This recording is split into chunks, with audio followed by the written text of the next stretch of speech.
Welcome once again to the Vlog. I'm your host. Today, I'm going to be talking about the fourth episode of The Rings of Power. So, I think episode 4 is better than the previous episodes, even though nothing really happens, and it's not just because the best character in the series is back. The good news is that the princess makes an appearance. But the bad news is that she was unable to escape this terrible show. What I absolutely hate about this series is the formatting.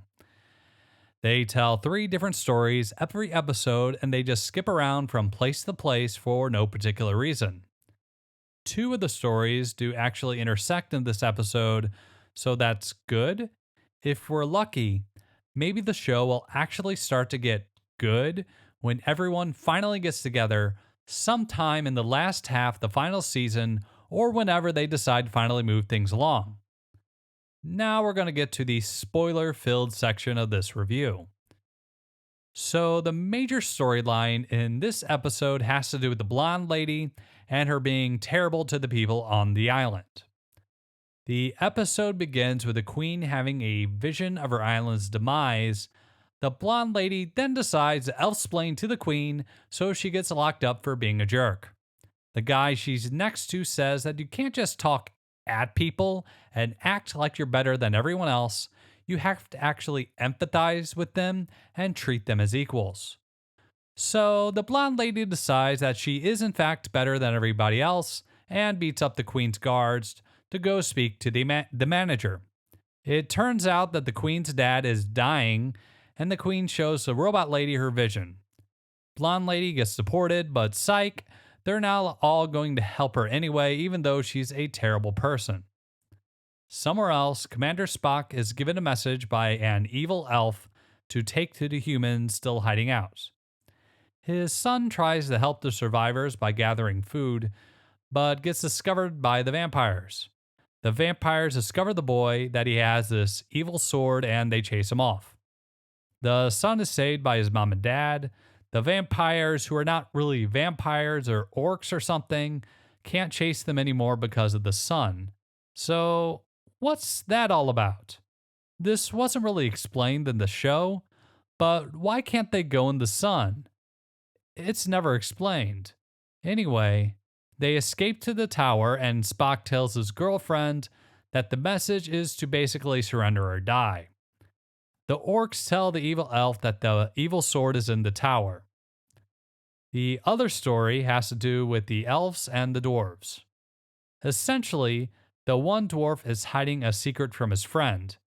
His friend has super hearing apparently, so he overhears everything. When did the elves have super hearing? Wouldn't that be common knowledge in this world? Anyway, the elf goes to check out what his friend was hiding. It was a special rock. And then dwarves mining it get trapped. If the elf didn't go check on his friend, he'd be stuck too. But then they're all recovered safely anyway, so whatever. The dwarf then goes to his dad to have a heart to heart. So that's what happens. I just don't like how they've been telling the story, and it's all ridiculously slow. They didn't tell it the same way I told it. They started and stopped at random places to go to other parts of the story without rhyme or reason.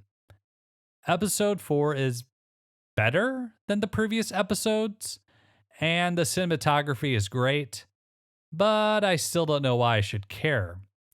I guess Sauron is coming. That's what they're concerned about. But I'm not really sure why I should care he's coming, and I still don't care about any of these characters. Are we sure Sauron is evil? I know the evil elf and the vampires are evil, but maybe Sauron is a pretty cool guy that just wants to give everyone free puppies and cookies. Everyone sucks, except the princess. The princess is cool. Everyone else sucks.